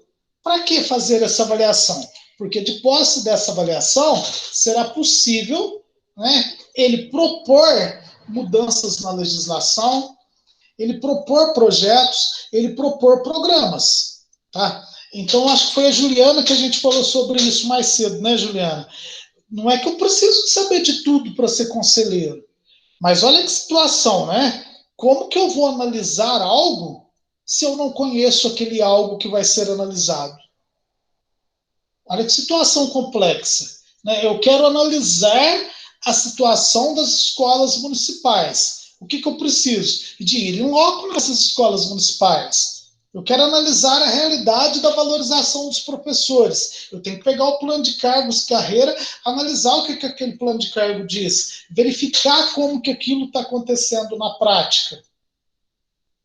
E aí sim, após essa análise, propor projeto, propor algum programa, indicar alguma situação que possa contribuir, né? Indicar alguma situação que possa contribuir para o aprimoramento daquela legislação. E aí, pessoal, nós não podemos ter medo disso, tá? Por que a gente não pode ter medo? Porque, infelizmente, na maioria das vezes, nós, enquanto conselheiros, ficamos assim, olha, eu sei que a realidade não está legal, eu sei que isso não está legal, mas eu tenho medo de falar, eu tenho medo de ir lá e de propor, porque alguém pode dizer que tem algo aí que não me agrada, algo que não está legal, se ouvir eu reclamando, se ouvir eu dando essa dica, essa sugestão, pode levar para outro caminho. Não é bem assim, tá bom? Quem quer fazer algum comentário, algo nesse sentido aí, pessoal? Acho que é a Neida que está com a marcaçãozinha da mão ali, Neida. Foi ela, Alexandre? Eu acho que foi. Foi daquela vez anterior, Neida? Ela está com a mão levantada até agora. Vai ficar com o braço doendo aí, Neida. É possível. Mas eu acredito que ela esqueceu, Alexandre, sem problema. Então, nesse contexto aí, pessoal, é isso que se refere à questão da proposição. Tá? Não é a gente propor só por propor. Como que eu vou propor alguma mudança em lei se eu não conheço a lei? Como que eu vou propor uma mudança no plano de cargos e salário se eu não conheço o plano de cargos? Eu não posso falar que um plano de cargos e salário é bom ou se ele é ruim se eu não analisei, se eu não conheço. Eu não posso dizer que a escola A ou que a escola B tem uma infraestrutura legal ou uma infraestrutura precária se eu não fui lá e não analisei em loco. Então, o nosso papel enquanto conselheiros é um papel, né, enquanto conselheiras, muito importante nesse contexto da análise. E não só a análise, né, por fim, e por último desse nosso slide, cabe ao Conselho o acompanhamento da execução das políticas públicas, que aí é justamente, Juliana e demais colegas aí, o que nós falamos a semana passada, né, a ênfase dos planos municipais, dos planos estaduais e do Plano Nacional de Educação. Por que eu preciso de acompanhar? Se eu não acompanhar, eu não sei quais são os resultados, o que aquilo está me gerando. O Plano Nacional de Educação hoje, o que ele está gerando no contexto da minha cidade? O que o Plano Municipal de Educação tem contribuído para o desenvolvimento dos alunos aqui do meu município em relação à inclusão? O que o Plano Municipal de Educação tem contribuído em relação à educação profissional? Quais as respostas que estão sendo dadas pelo governo para alcançar aquela meta da educação profissional ou aquela meta da educação especial?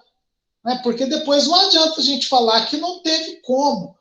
A nível de educação, pessoal, a nossa extrema responsabilidade hoje é o acompanhamento da execução das políticas públicas. Como que estão sendo executadas essas políticas públicas? Criou-se a lei que coloca professor de música nas escolas, mas tem equipamento musical em todas as escolas? Ou o professor tem que se virar e bater latinha? Tá? Porque não adianta eu criar uma política pública e ela não ser implementada.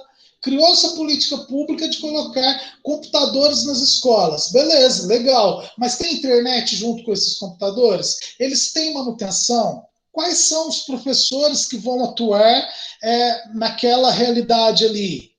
Tá? Então, é muito complicado a gente somente ter a política pública se ela não for acompanhada. Né? Então, percebem a importância e a diferença que isso faz, Maria? E aí a Maria está dizendo, né? Parece que o PNE da minha cidade é só no papel. Isso é triste.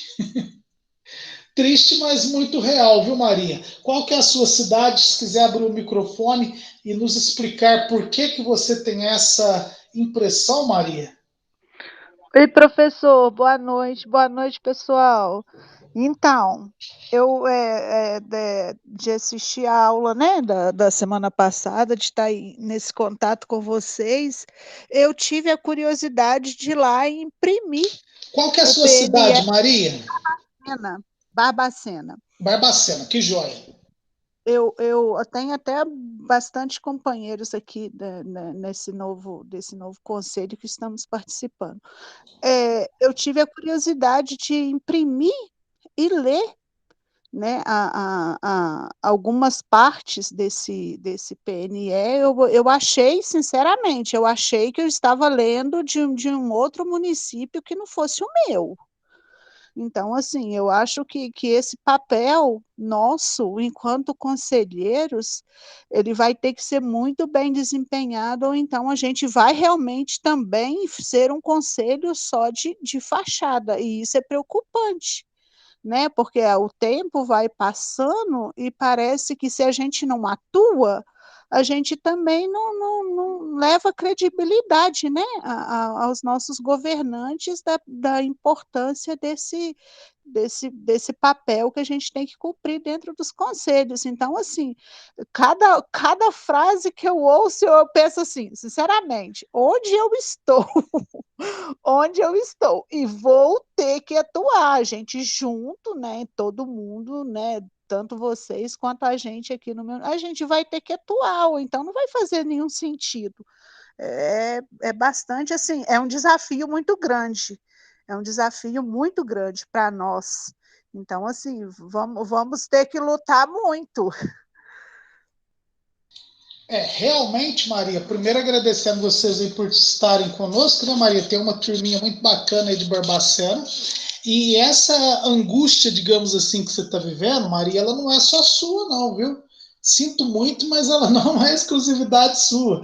Se a gente for abrir para todo mundo, e nós vamos chegar nesse momento de fazer uma breve análise aí dos nossos planos municipais de educação, iremos perceber que a maioria dos municípios tem um PNE só no papel.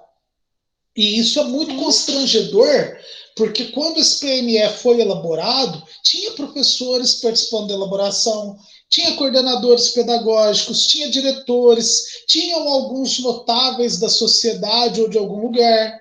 Né? Teve prefeitura que, quando foi elaborar o seu PNE, pagou 20, 30 mil reais para palestrante lá e alegrar o pessoal e fazer uma palestra motivadora, bonitinha, e depois ficou só naquilo. Né? E aí o que me desorienta um pouco, Maria, é o quê? Em época de eleição, como eu comentei na nossa aula de semana passada, o pessoal fica louco querendo criar plano de governo da área de educação. Meu amigo, o plano de governo da área da educação está pronto. Ele é um plano de 10 anos chamado PNE. Só isso. Verdade, é verdade, professor. Eu comungo da sua ideia e assim, e a gente tem aqui no nosso município pessoas assim, extremamente inteligentes, capazes, sabe, de estar lutando com a gente né, nesses termos de tirar isso do papel. De tirar isso do papel, tá pronto, mas não adianta ele estar escrito. Eu quero ver a efetividade disso tudo que foi escrito, se ele foi escrito, se ele foi estudado, né? E por pessoas da área, ele tem que estar sendo executado e da melhor forma possível. Não é possível ter um papel bonito daquele jeito e a nossa realidade ser totalmente outra. Né? Então, realmente, é o que o senhor está falando, não é possível a gente ver e não fazer nada. Eu acho que o nosso papel agora é ir em busca de saber o que é primordial nesse momento e por que essas prioridades não estão sendo atendidas. Eu penso assim, eu acho que já começa, né, uma inquietude dentro da gente para estar buscando essas soluções. E vai dar certo, com tanta gente capaz, nós nos comunicando assim, eu tenho certeza que isso vai dar certo. Não, se Deus quiser, e precisa de dar, né, Maria? Mas, de uma certa maneira, Maria, a gente já tem uma resposta do porquê que isso acontece. Porque no campo das políticas públicas, nós vamos ter políticas públicas de Estado, que é a ideia do PNE, que é a ideia dos planos municipais, dos planos estaduais, que são aquelas políticas públicas que foram desenhadas, que foram elaboradas para acontecer independente de quem for o governante. Então, o PNE é uma dessas políticas de Estado que deveria, né, ser implementada independente de quem for o prefeito, independente de quem for a prefeita, independente de quem for a secretária ou secretário. Só que quando ocorre a troca de governos, saiu o prefeito A, entrou a prefeita Z, ela não concorda com aquilo que foi escrito lá no PNE e aí ela não quer executar o documento. Ela não executando, quem sai perdendo não é o prefeito que estava na prefeitura quando o PNE foi escrito, mas é toda a comunidade que deixa de ser beneficiada por aquilo que estava ali designado. Né? E o que é muito importante dentro disso, pessoal? A gente compreender que o PNE, o Plano Nacional, Estadual e o Municipal, eles não são planos de uma pessoa. Eles são planos coletivos, que foram elaborados seguindo diretrizes do Ministério da Educação, do FNDE, do INEP, ou seja, são planos que têm um caráter técnico e que deveriam ser cumpridos para o bem geral. Porque de nada adianta, né, o candidato a prefeito propor mundos e fundos, né, a candidata a prefeita propor mundos e fundos, se ela não olhar o PNE e não ver o que o PNE está dizendo. Porque hoje, a nível de Ministério da Educação, tudo isso funciona de uma maneira articulada. Nós temos o PNE, temos o PE, Plano Estadual de Educação, e o PME. Tudo isso vai, de uma certa maneira, se articular com o PAR, o Plano de Ações Articuladas, na hora do governo federal, por exemplo, destinar uma verba para comprar os instrumentos musicais que o Alexandre está querendo lá para a sala de música. Né? Porque como que ele vai direcionar o Ministério da Educação recursos para equipar as salas de música do município, se no Plano Municipal de Educação não fala nada sobre o ensino de música? Certo, Alexandre? Ó, pra você ter uma noção como que as coisas são Não estou distorcidas. dizendo que é o caso aqui, tá, Alexandre? Porque eu Não, lembro sim, disso. mas foi bom por falar isso aí, que é o seguinte, aqui aconteceu uma coisa na Escola do Estado muito interessante, né?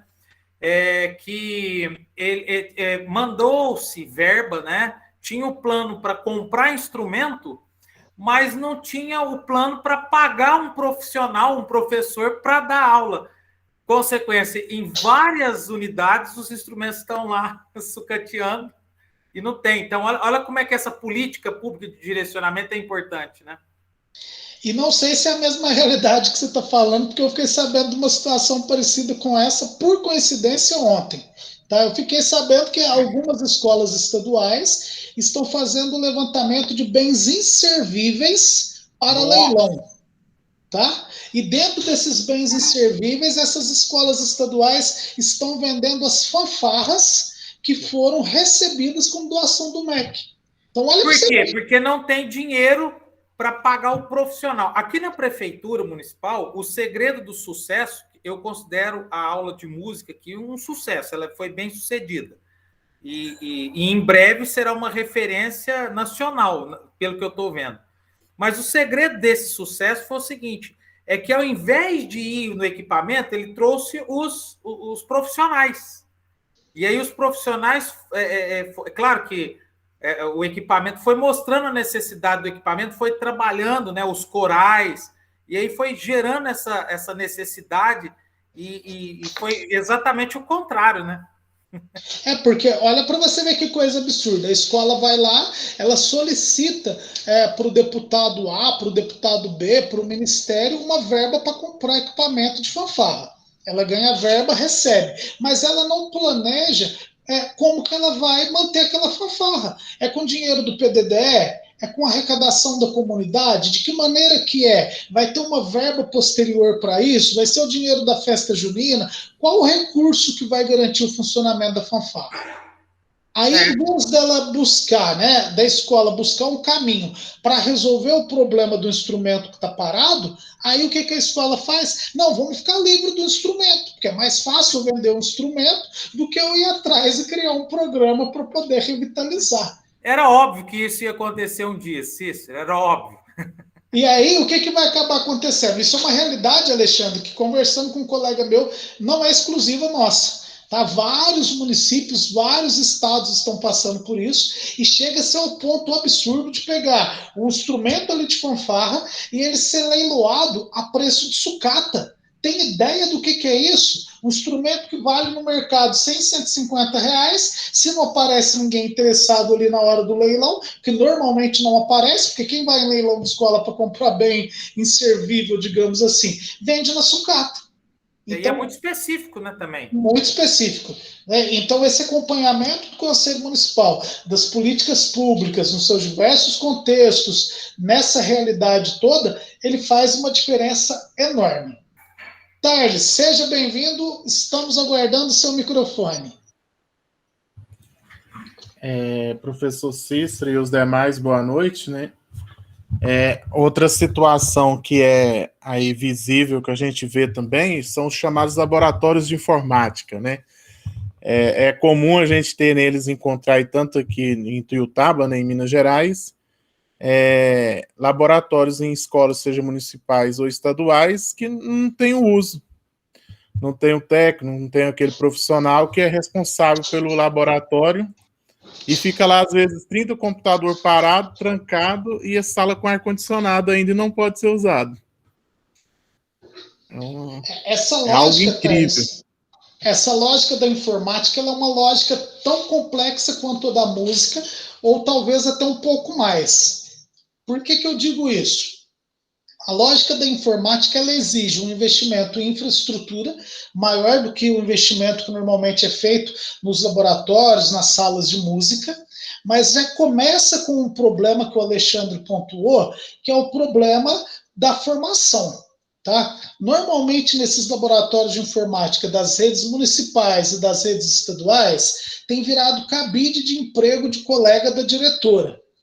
Tá? Por que tem virado esses cabides de emprego? Porque pegam-se pessoas que não têm formação nenhuma em informática Designa-se aquela pessoa para atuar no laboratório de informática e o problema já começa aí. Tá? Porque nós temos hoje crianças que o menininho sai da barriga da mãe e já ganha um iPhone 27. Tá? E ele já consegue dominar aquele iPhone ali, ele já pede mamar pelo iPhone, ele já grava vídeo chorando e a mãe decodifica aquilo do outro lado. Temos uma geração que ela é tecnológica, que ela chegou nas escolas, com uma geração de professores de informática que são totalmente analógicos, que são totalmente arcaicos no contexto da utilização da tecnologia. E aí ela vai fazer uma aula de informática para poder trabalhar uma coisa que a criança já sabe de cor e salteado, e de uma maneira muito mais efetiva, não funciona. Então, laboratório de informática, eu falo isso com propriedade, porque eu tenho formação na área, o meu mestrado foi estudando formação de professores para informática, e a gente observa o quê? O grande problema é a formação. Hoje, o Ministério da Educação, com a possibilidade de segunda licenciatura, você tem como fazer a segunda licenciatura em computação, a segunda licenciatura em informática, e aí sim estar habilitado para atuar no laboratório. Mas na maioria dos municípios isso ainda continua sendo quase que um cargo de confiança da direção da escola, e aí os critérios que são utilizados para isso são meio duvidosos. Tá? Porque se eu não tenho o cargo de professor de informática criado, estabelecido no plano de cargos e carreiras do município, do estado, igual se tem com o cargo de música, Alexandre, aí fica difícil. Porque o professor de música, ele é contratado para dar aula de música. Exatamente. O professor de informática, ele é contratado para uma sala de aula, e aí, devido à amizade que ele tem, ele vai para o laboratório de informática. Exatamente. Essa é a diferença mesmo. Não são todos, é claro que nós estamos falando de Minas Gerais, gente. Nós não estamos falando de Tuiutaba, de Barbacena, de Paraíso ou de Bauru. Estamos falando num contexto amplo. É claro que dentro dessas amigas da diretora, desses amigos do diretor, tem pessoas que correram atrás, que se formaram, que se qualificaram. Mas a forma de acesso está errada. Eu não posso ter uma forma de acesso que não seja outra, senão o processo seletivo que atenda os critérios gerais. Porque senão quem vai pagar o pato disso? A efetividade dessa política pública ela não vai acontecer e é a criança que fica prejudicada. Né? É a escola que, no contexto geral, Thales, ela deixa de ter um desenvolvimento científico e tecnológico que as aulas de informática poderiam possibilitar de uma forma muito considerável. Então, é importante da informática, Thales, nós, enquanto conselheiros, cobrarmos uma postura e exigirmos que seja diferente. Porque essa pandemia, né, de todo o mal que ela nos causou, algumas lições boas dá para a gente tirar. Uma delas é o quanto a informática pode contribuir com os processos de ensino e aprendizagem. E isso não tem volta mais, né? Então, tudo isso aí que nós estamos falando se encaixa aqui dentro, pessoal, do acompanhamento e da execução, né, do acompanhamento da execução dessas políticas públicas, o que é papel dos conselheiros também, ok? Pessoal, mais alguém tem alguma questão que gostaria de pontuar? Alguma consideração a fazer? Algo que talvez tenhamos passado batido ou que tenhamos comentado, mas que não ficou a contento ou de agrado? Fiquem à vontade para isso, pessoal.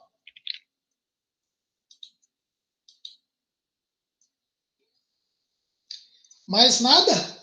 Então eu vou pedir para vocês, para a gente encerrar, né, o nosso encontro de hoje, a nossa aulinha de hoje, para que vocês, se possível, abram as suas câmeras, para a gente tirar um print bonito, com todo mundo dando aquele sorriso aí, né? Para a gente ter um primeiro registro nosso aqui, e depois a gente vai fazendo outros aí aos longos desses próximos meses nossos. Olha quanta mulher bonita, e ninguém de câmera aberta, todo mundo com vergonha de ligar os seus microfones. Na aula que vem nós vamos inverter, eu vou ficar ouvindo e cada um fala 10 minutos. Pessoal, então muito obrigado vocês aí pela presença hoje. Semana que vem a gente se encontra novamente, tá? E é sempre um prazer a gente estar junto aí. Amanhã o Guilherme vai encaminhar então esses materiais para vocês, para fazer essas leituras complementares, e quarta-feira que vem estamos juntos aí de novo, tá bom? Muito obrigado, bom final de semana para todos vocês. Até mais. Até mais, boa noite a todos. Obrigada, boa noite. Boa noite. Obrigada, boa noite. Obrigada. Até. Boa noite. Boa noite.